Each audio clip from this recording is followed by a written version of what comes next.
ओए कालू, मुझे बहुत भूख लगी है।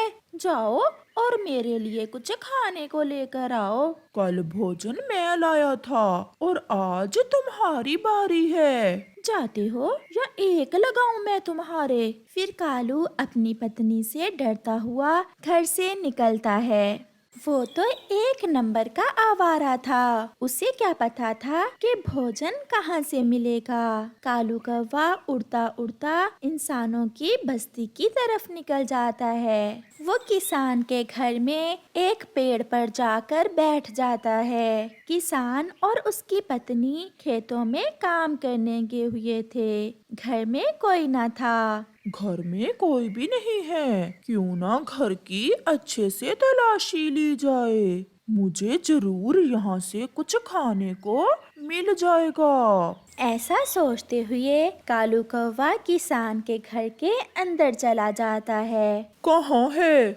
है भोजन? मिल गई, मुझे रोटी मिल गई। कालू कौवे को किसान के घर से एक टुकड़ा रोटी का मिल जाता है। कालू कौवा वो रोटी का टुकड़ा उठाकर जैसे ही उड़ता है तो ऊपर पड़ी आटे की बाल्टी कालू के ऊपर गिर जाती है और कालू कौवा आटे के नीचे दब जाता है। बहुत मुश्किल से जोर लगाकर कालू कौवा आटे के नीचे से बाहर निकलता है, मगर वो तो सारे का सारा आटे से सफेद हो गया था। सामने लगे शीशे में देखकर कालू को अपना ये रूप बहुत अच्छा लगता है। अब मजा आएगा। ये गोरी भी हर समय मुझे काला काला कहती है। अब हो गया ना मैं चिट्टा, और वो भी पूरे का पूरा। फिर कालू रोटी का टुकड़ा लेकर अपने घर के लिए उड़ता है। कौन हो तुम?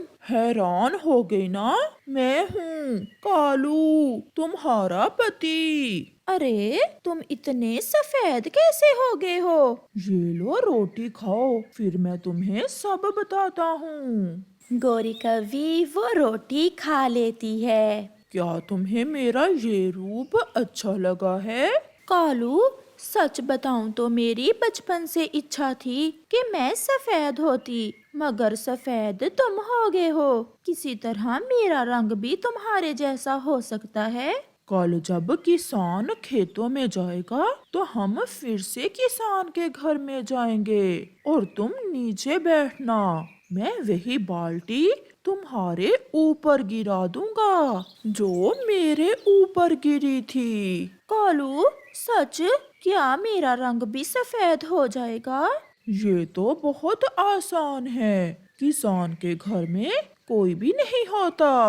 बहुत मुश्किल से गोरी रात गुजारती है और फिर दूसरे दिन कालू और गोरी फिर से इंसानों की बस्ती की तरफ जाते हैं। रोज की तरह किसान खेतों में गया हुआ था। कोई भी नहीं है। किसान खेतों में गया हुआ है। चलो अंदर जाते हैं। फिर वो दोनों किसान के घर में चले जाते हैं। कहाँ गई वो बाल्टी? कल तो वो बाल्टी यहीं पड़ी हुई थी। कालू, वो देखो सामने, सफेद रंग तो नहीं मगर लाल रंग की बाल्टी पड़ी हुई है। तो क्या लाल रंग भी तुम्हें पसंद है? काले से तो अच्छा है मेरा रंग लाल ही हो जाए। तो फिर तुम नीचे बैठो और मैं ये बाल्टी तुम्हारे ऊपर गिरा देता हूँ। फिर गोरी नीचे बैठ जाती है और कालू कौवा वो बाल्टी गोरी के ऊपर गिरा देता है। किसान की पत्नी ने उस बाल्टी में लाल मिर्ची पीस कर रखी हुई थी। जैसे ही लाल मिर्ची गोरी के ऊपर गिरती है, उसकी चोंच और आंखों में मिर्ची चली जाती है। हाय, मैं मर गई। कालू, मैं मर गई। ये रंग नहीं बल्कि कुछ और है।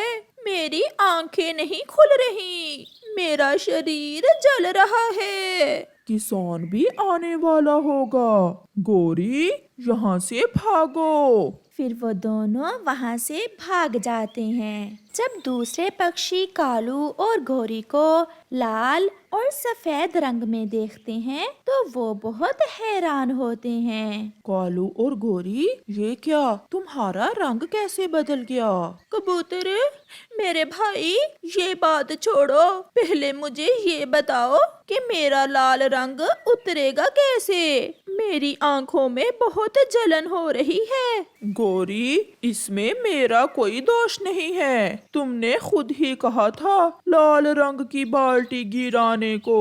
तुम्हें तो मैं बाद में पूछूंगी। चिड़िया भी वहाँ आ जाती है, परंतु चिड़िया को भी कुछ समझ नहीं आता कि गौरी की आंखों में जलन क्यों हो रही है। मगर तोता जान जाता है, क्योंकि उसे लाल मिर्ची की खुशबू से पता चल जाता है कि ये तो लाल मिर्ची है। गौरी, ये तो लाल मिर्ची है जो तुम्हारे ऊपर गिरी है। जल्दी से नदी में नहा लो, वरना तुम अंधी हो जाओगी। कुछ सोचे बिना गौरी नदी में छलांग लगा देती है। पीछे ही कालू कौवा भी नदी में कूद जाता है। तुम्हारा बहुत बहुत धन्यवाद तोते, अगर तुम न आते मैं तो मर ही जाती। काला ही सही, रंग अपना ही अच्छा है। सच कहा कालू, हम फिर कभी ऐसी उल्टी सीधी हरकत नहीं करेंगे। कबूतर बहुत तेजी से उड़ता हुआ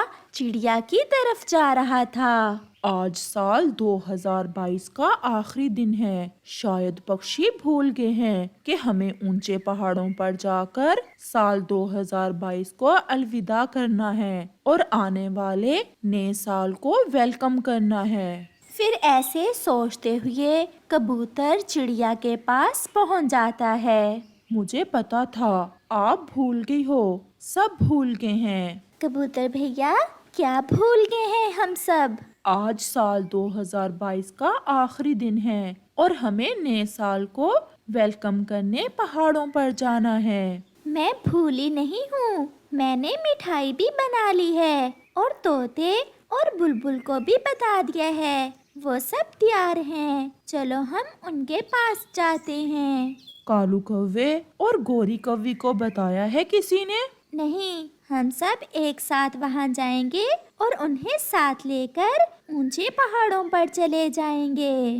फिर चिड़िया मिठाई लेती है और कबूतर के साथ तोते और बुलबुल की तरफ चली जाती है। मैं तो बेचैनी से आपका इंतजार कर रहा था।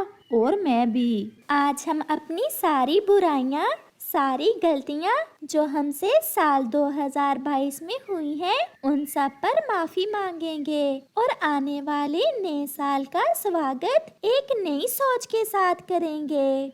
फिर वो सब कालू कौवे और गोरी कौवी की तरफ जाते हैं। कालू कौवा और गोरी कौवी बैठे रो रहे थे। कालू भैया, क्या हुआ? आप दोनों ऐसे रो क्यों रहे हैं? चिड़िया बहन, हम शर्मिंदा हैं। हम कैसे सामना करेंगे नए सूरज का? हमने पिछले साल जो वादे किए थे, हम वो वादे पूरे ना कर सके। बहुत गलतियां की हैं हमने, बहुत बुराइयां की हैं। अब न जाने साल 2023 का नया सूरज हमें अपनी रोशनी देगा भी या नहीं। सब भूल जाएं, जो आपने गुजरे हुए साल में किया उसे भूल जाएं। हम 2022 के डूबते हुए सूरज के साथ पुरानी सब यादें भुला देंगे और एक नए जीवन की शुरुआत करेंगे। सूरज मामा जितने बड़े हैं, उनका मन भी उतना ही बड़ा है। वो आप दोनों को माफ कर देंगे। फिर वो सब दोस्त वहाँ से पहाड़ों की तरफ उड़ते हैं। वो सब तेज उड़ रहे थे। कौवा और कौवी बहुत डरे हुए थे। फिर वो सब पहाड़ों पर पहुँच जाते हैं। ये पहाड़ मेरे हैं और घना जंगल तुम्हारा। फिर तुम सब यहाँ क्यों आए हो? चील बहन, क्या मेरा और क्या तुम्हारा? हम सब यही बात भूल जाने के लिए ही पहाड़ों पर आए हैं। आज साल 2022 का आखिरी दिन है। हम जानते हैं कि आप हमारी दुश्मन हो, मगर इस जाते साल के साथ हम अपनी दुश्मनियाँ खत्म कर देंगे और सब मिलजुल कर रहने का वादा करेंगे। क्या हम सब मिलकर एक साथ भी रह सकते हैं? क्या मैं भी घने जंगल में जा सकूंगी? हाँ, क्यों नहीं। हम पहाड़ों पर आया करेंगे और आप घने जंगल। बस अपना मन साफ कर लें और पुरानी दुश्मनियाँ भूल जाएं। सूरज का रंग लाल हो रहा था और वो आहिस्ता आहिस्ता पहाड़ों के पास आ जाता है। बहुत दुख हुआ, मुझे बहुत दुख हुआ। जो वादे आप सबने किए पूरे नहीं किए। मैं देखता रहा और अच्छे और बुरे सभी को अपनी रोशनी देता रहा। सूरज मामा, इसीलिए अब के बार हम सब ने पहले ही खुद से वादा कर लिया है। हम सब भूल जाएंगे। हम एक दूसरे से मिलजुल कर रहेंगे। देखें तो आज चील दीदी भी हमारे साथ है। मैंने भी इस साल चोरियां ना करने का सोच लिया है। सूरज मामा, हमें माफ कर दें और साल 2023 के पहले सूरज से कहें कि हमें अपनी रोशनी ऐसे ही दें जैसे आप देते थे। कौवे, तुमने पिछली बार भी कई वादे किए थे। सबसे बुरे हो तुम, बुरे काम किए तुमने। मैं बहुत शर्मिंदा हूँ। अपनी अपनी आंखें बंद कर लो। मैं जा रहा हूँ और अपने मन में प्रार्थना करो।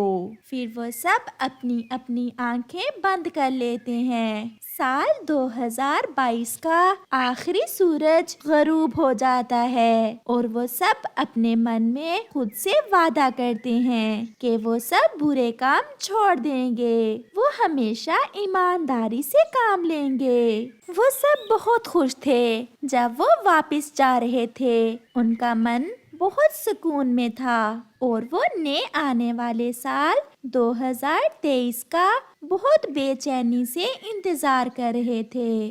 प्यारे दोस्तों, आप सबको भी नए आने वाले साल की शुभकामनाएं। आप सबसे भी इस गुजरे हुए साल में जो जो गलतियां हुई हैं उन सबको भुलाकर इस नए आने वाले साल में एक नए जीवन की शुरुआत करें और आपस में सब मिलजुल कर और प्यार मोहब्बत के साथ रहें, क्योंकि गुजरा हुआ समय लौट कर नहीं आता।